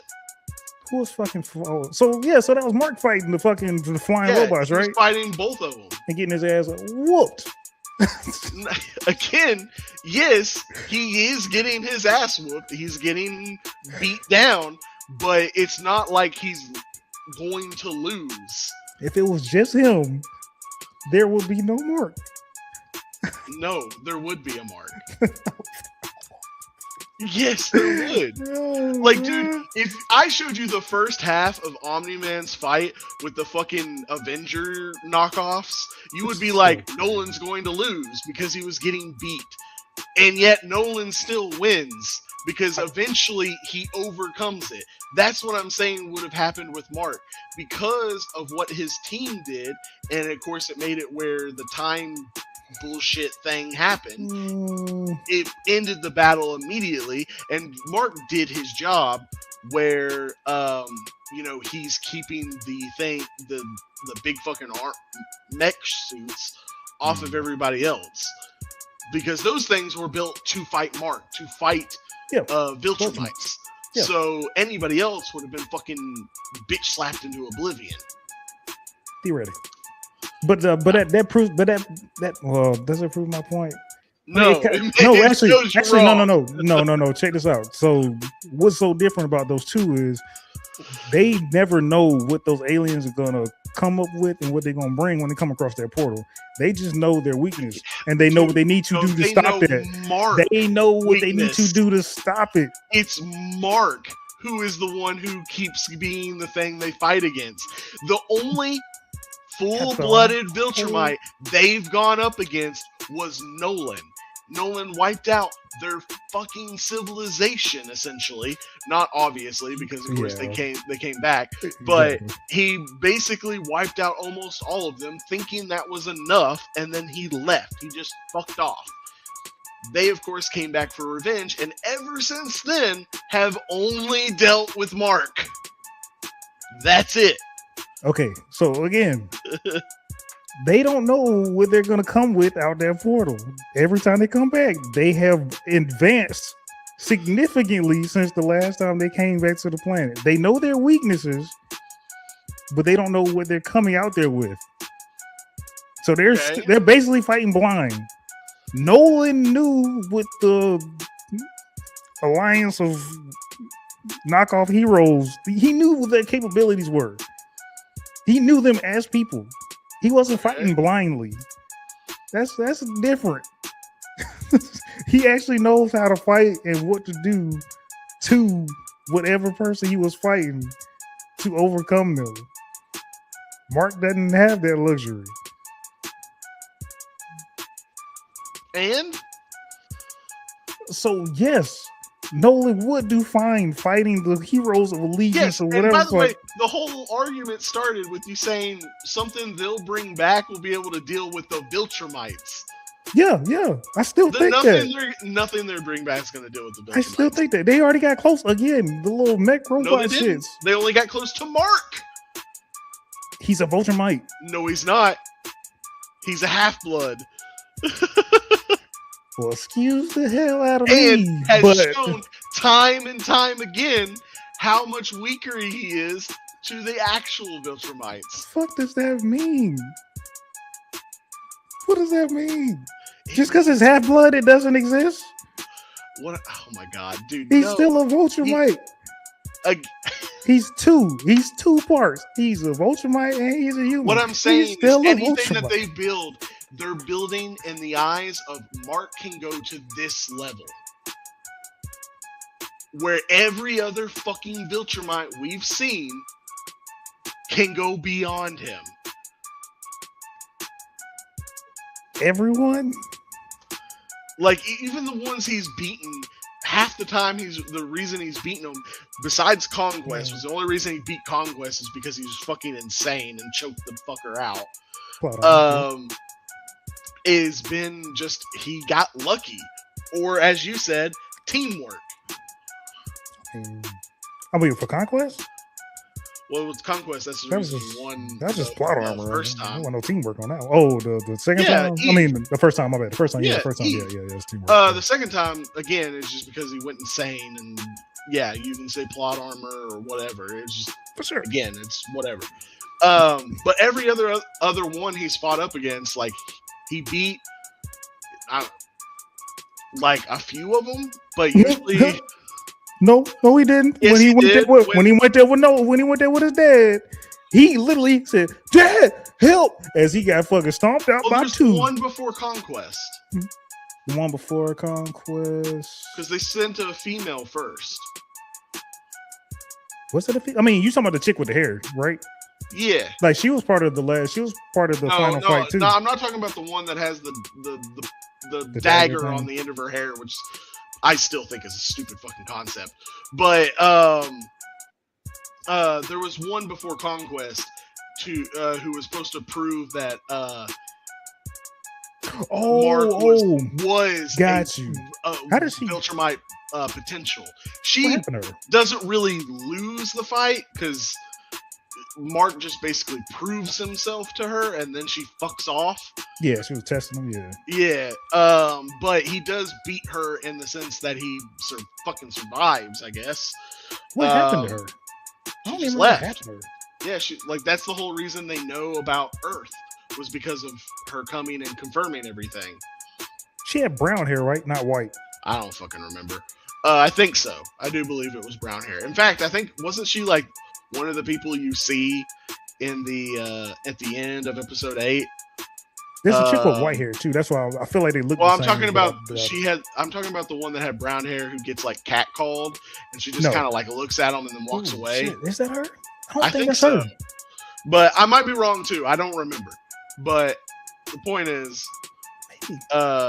maybe at the end, like you keep saying that they are going to be able to create something for Viltrumites when they're going up against the guy. You know what I meant. Who the guy that they're going up against? You say hasn't beaten any of the fucking Viltrumites. So I mean, that doesn't mean they can't all of a sudden stumble on something like, yo, this is like kryptonite to Viltrumites, and then start using this shit. Yeah, of course, that is possible. But then that's what I'm saying. That's just you found kryptonite. That's not them coming up with something. That's just, they found kryptonite. No, I'm saying they come up with something that's like it. I'm not saying they literally found a stone that's. I'm not saying the literal concept. You know what I mean, but what I'm saying is like right now, we're gonna have to end this here. I will talk to you after this. What am I, grounded? Yes.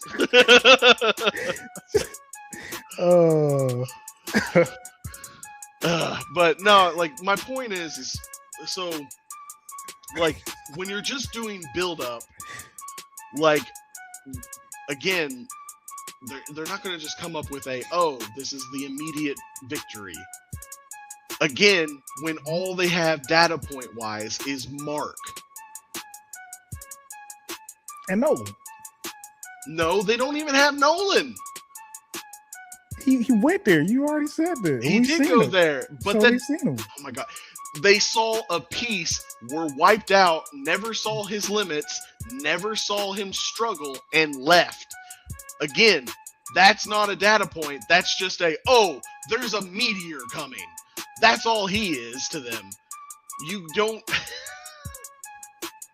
It doesn't work that way when they're trying to show them as a scientific civilization that is building up to it. They're coming to understand. They go, okay, we push to this point. This doesn't work. We then work with this. This doesn't work. Then we work with this. Like, that's what they're showing. And again, when all your data points is from one set, the other ones aren't going to fucking win. They're not going to immediately lose to it. I hear what you're saying, but to me that doesn't make I feel like when you say it, you're saying like they're only making something to reach this exact level of what they're trying to overcome. Like that's what it sounds like. Yes, what all they're trying to do is reach the level where they beat Mark, because that's the only data points they have. So when if you have it with like a scale, if we have it where all the data points go to 50, they try to make something that goes above 50. Well, if you make something that goes to 55, and let's say it does beat Mark, well, then there's all these Viltrumites that go to 100. You lose still. That's for the plot writing to solve out. We already know it's a little bit of inconsistency when it comes down to fucking vulnerabilities and fighting. So let that come down. I'm just saying, like, I don't like your big thing was just like, they can just like throw them in, or like they will have something. I don't think those guys will be the thing that ends up beating them. Now Rex and Monster World inside that world will probably be something that ends up beating the Viltrumites, and I would bet it comes from them understanding and learning some of the technology. Oh yeah, Rex is there. That's that's gonna happen for sure. But we'll see. But I mean, we are at our 2-hour mark, so. That's not really much of a thing. But yeah, we still wrap it up. I'm gonna just say like. Damn, before I forget, I wasn't saying get rid of all the Viltrumites. I'm just saying they would use that as an opportunity to get rid of some of the Viltrumites, not all of them. Well, no, like again, like I got your one point where they were like, you throw a couple in, but again, they'll just take over and have it where they just make the portal again. So they would be gone in Mark's time period for maybe a month or a week, if that. Ooh. Because again, the time difference is so significant. Like, hold on, but that is something you didn't take consideration. I think it's a good closer. Rex and Monster Girl there, they know what a Viltrumite can do, so they can have that on there. So we don't know how they are interacting with them. That is a good point. That one is a fair point. I don't have an argument for that. I know, that's why I made it the closer.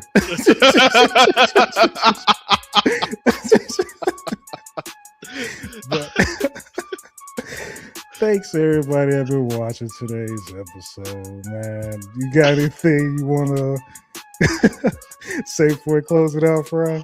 Nah, peace out, everybody. See y'all next week for our Shoot the Shit episode. Or if you prefer 2 weeks, and you'll have our next just regular Where's My Anime episode. So, and my bad, man. I forgot to Jason, man. My bad. I didn't even leave you out. What do you want to rate? Shout out to Dave. Oh yeah, he's not fucking here. Well, damn. Man, tell us next Friday what you think, man. But we'll catch y'all later. Y'all have a good night. Peace out, y'all.